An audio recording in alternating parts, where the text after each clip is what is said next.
औज़ुबिल्लाहिमिनश्शैतानिर्रजीम बिस्मिल्लाहिर्रहमानिर्रहीम। अल्लाह जल्ले शानहू दे नाम दे नाल अल्हम्दुलिल्लाहि रब्बिल आलमीन वल आकिबातुल लिल मुत्तकीन अस्सलातु वस्सलामु अला रसूलिहिल करीम। दोस्तों अस्सलामु अलैकुम।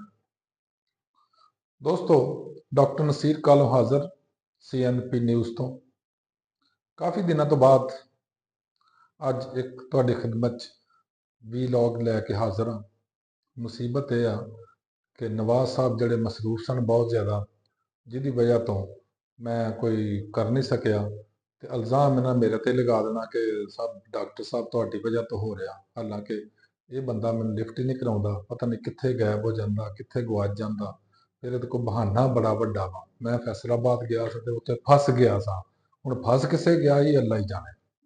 दोस्तों तुहानूं सब नूं पता कि जिस तरह खान साहब ने एक एहतजाज की कॉल दी है जिसका नाम रखा डू और डाई, कि हर सूरत कम एहतजाज करना और डी ग्राउंड ही डी चौक च ही जाके करना।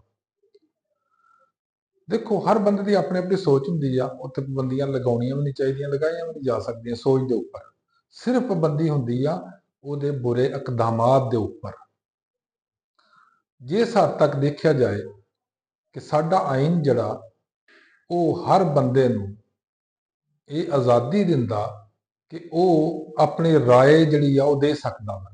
वो गलत होना सही होना एक अलग बात है। इस तरह ही कि जिस तरह साडे बहुत सारे जज बहुत सारे गलत फैसले देंदे हैं, लेकिन आइन चूंकि वो इजाजत दिंदा कि वो फैसले के उपर उन्होंने एहतसाब नहीं किया जा सकता, लिहाजा उन्होंने कुछ नहीं कहा जाता। इस तरह ही साडे ब्यूरोक्रेट्स ने बहुत सारे गलत फैसले करते हैं, लेकिन उन्होंने आइनी तहफ़ुज़ हासिल आ। साडे जड़े MNA MPA बैठ के असैम्बलियां के अंदर की कुछ नहीं करते, लेकिन उन्होंने आइनी तहफ़ुज़ है। इसी तरह है कि आइन साडा लोगों को भी एक इजहार राय की आज़ादी दिता वे और एहतजाज की भी आज़ादी दिंदा। लेकिन मैं देख के कभी कभी बड़ा हैरान होना कि इस मुल्क च साडे पाकिस्तान च दो कानून ने, या साडे पाकिस्तान के दो आइन ने, या साडे पाकिस्तान च दोगले लोग ने, या साडे पाकिस्तान च मैंटली दो जहन लोगों के बन गए ने, जहनी तौर पर तकसीम ही दो हो गए ने।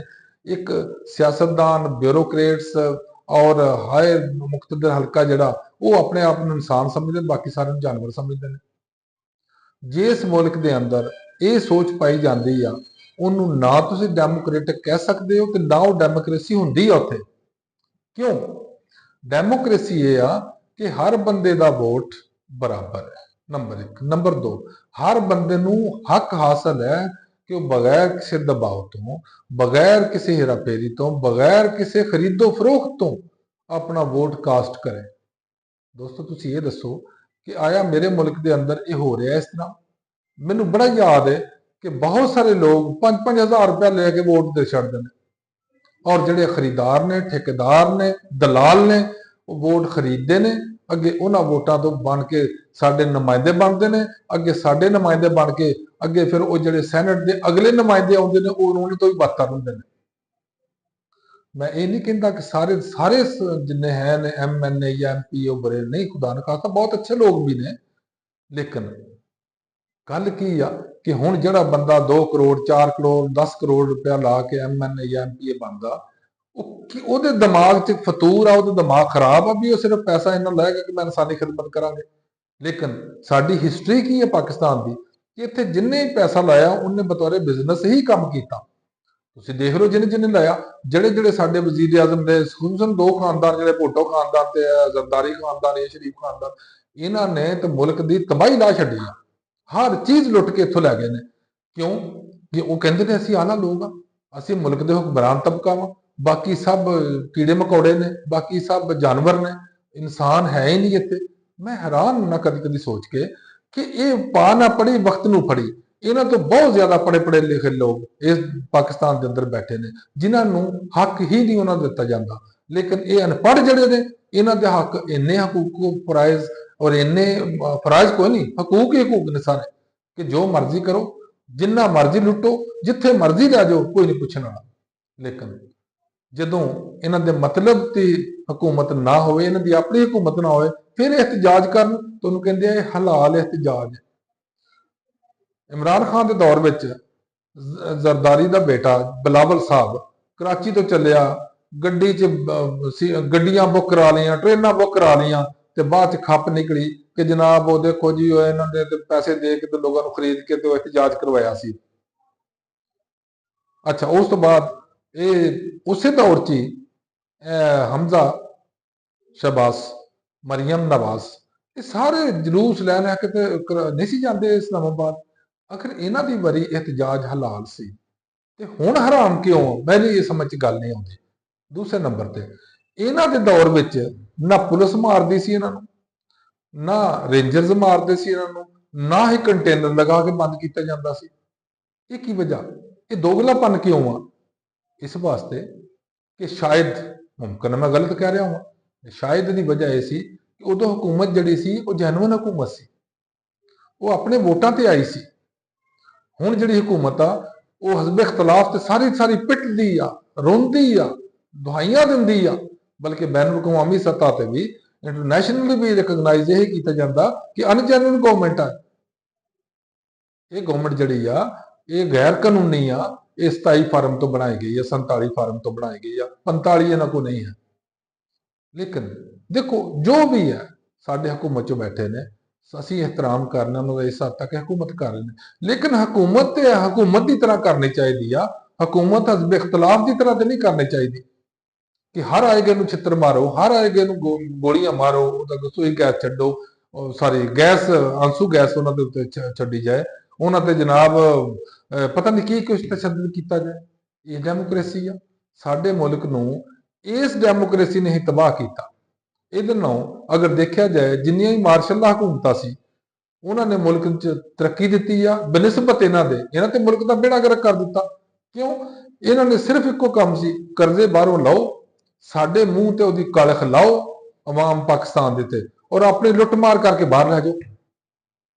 ਜਿੰਨੇ ਡੈਮ ਬਣੇ ਨੇ ਉਹ ਮਾਰਸ਼ਲ ਲਾਈ ਦੌਰ 'ਚ ਬਣੇ, ਅਯੂਬ ਖਾਨ ਦੌਰ 'ਚ ਬਣੇ, ਜਾਂ ਹੁਣ ਇਮਰਾਨ ਖਾਨ ਦੇ ਦੌਰ 'ਚ 2-3 ਮਹਿਮਦ ਡੈਮ ਸੀ, ਜਾਂ ਵਗੈਰਾ ਵਗੈਰਾ 2-3 ਡੈਮ ਸ਼ੁਰੂ ਹੋਏ ਸੀ। ਉਹਨਾਂ ਦਾ ਕੰਮ ਫਲਾਪ ਕਰਤਾ। ਕਿਉਂ? ਉਹਦਾ ਬਜਟ 'ਚ ਪੈਸਾ ਹੀ ਨਹੀਂ ਰੱਖਿਆ।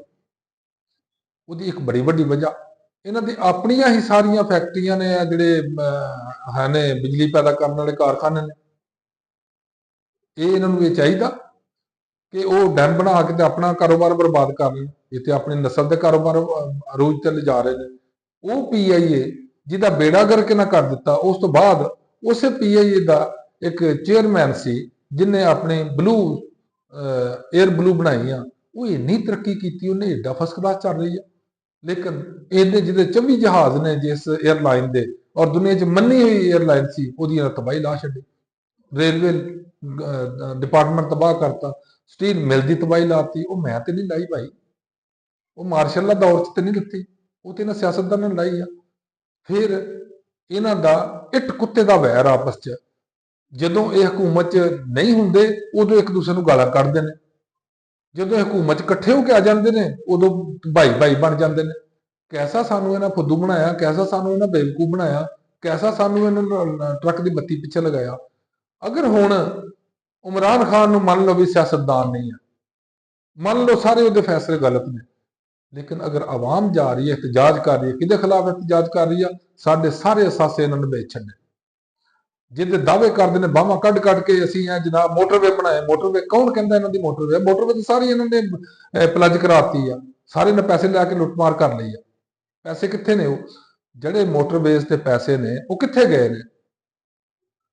ਇਹਨਾਂ 에ਅਰਪੋਰਟ ਜਿਹੜੇ ਠੇਕੇ ਦੇ ਦਿੱਤੇ, ਮੋਟਰਵੇ ਠੇਕੇ ਦੇ ਦਿੱਤੀ, ਬੰਦਰਗਾਹਾਂ ਠੇਕੇ ਦੇ ਦਿੱਤੀਆਂ। ਇਹਨਾਂ ਦੇ ਜਿੰਨੇ ਸਾਡੇ ਦਾਰੇ ਹੁਣ PIA ਵੇਚਣ ਬੈਠੇ ਨੇ ਲੋਕ। ਬਾਕੀ ਮੁਲਕ ਆਪਣੇ ਪ੍ਰਾਪਰਟੀਆਂ ਬਣਾਉਂਦੇ ਨੇ ਮੁਲਕ ਦੀਆਂ, ਇਹ ਆਪਣੇ ਮੁਲਕ ਦੀਆਂ ਪ੍ਰਾਪਰਟੀਆਂ ਉਜਾੜਦੇ ਨੇ। ਇਹ ਆਪਣੀਆਂ ਪ੍ਰਾਪਰਟੀਆਂ ਬਣਾਉਂਦੇ ਨੇ, ਮੁਲਕ ਦੀਆਂ ਤਬਾਹੀ ਲਾਉਂਦੇ ਨੇ। ਖੁਦਾ ਦੇ ਬੰਦਿਓ, ਅਗਰ ਉਹ ਇhtਜਾਜ ਕਰ ਰਹੇ ਉਹਨਾਂ ਦੀ ਗੱਲ ਤੇ ਸੁਣੋ, ਜੋ ਕਹਿੰਦੇ ਕੀ ਨੇ, ਉਹਨਾਂ ਦਾ ਇhtਜਾਜ ਕੀ ਆ? ਇhtਜਾਜ ਇਹ ਹੀ ਆ, 2-3 ਪੁਆਇੰਟ ਨੇ ਸਾਰੇ, ਕਿ ਸਾਡਾ ਜਨਾਬ ਜਿਹੜਾ ਸਾਡਾ ਇਲੈਕਸ਼ਨ ਚੋਰੀ ਕੀਤਾ ਜਾਏ, ਵਾਪਸ ਕੀਤਾ ਜਾਏ, ਤਾਂ ਕਰਨਾ ਚਾਹੀਦਾ, ਸਿੱਧਾ ਜਿਹਾ ਅਸੂਲ ਹੈ। ਦੂਸਰੇ ਨੰਬਰ ਤੇ ਕਹਿੰਦੇ ਨੇ ਕਿ ਤੁਸੀਂ ਜਿਹੜੀ 26ਵੀਂ ਅਮੈਂਡਮੈਂਟ ਕੀਤੀ ਆ ਆਇਨ ਦੇ ਅੰਦਰ, ਉਹ ਵਾਪਸ ਕਰੋ। ਜਦੋਂ ਅਗਰ ਅਸੈਂਬਲੀ ਜਿਹੜੀ ਉਸ ਅਮੈਂਡਮੈਂਟ ਲਿਆ ਰਹੀ ਉਹਦੇ ਮੁਤਲਕ ਹੀ ਤਫਜ਼ਾਤ ਨੇ ਲੋਕਾਂ ਦੇ, ਲੋਕ ਉਹਨੂੰ ਹੀ ਜੈਨੂਅਨ ਨਹੀਂ ਸਮਝਦੇ, ਤੇ ਫਿਰ ਅਮੈਂਡਮੈਂਟ ਕਿਹੜੀ ਜੈਨੂਅਨ ਹੋਏਗੀ।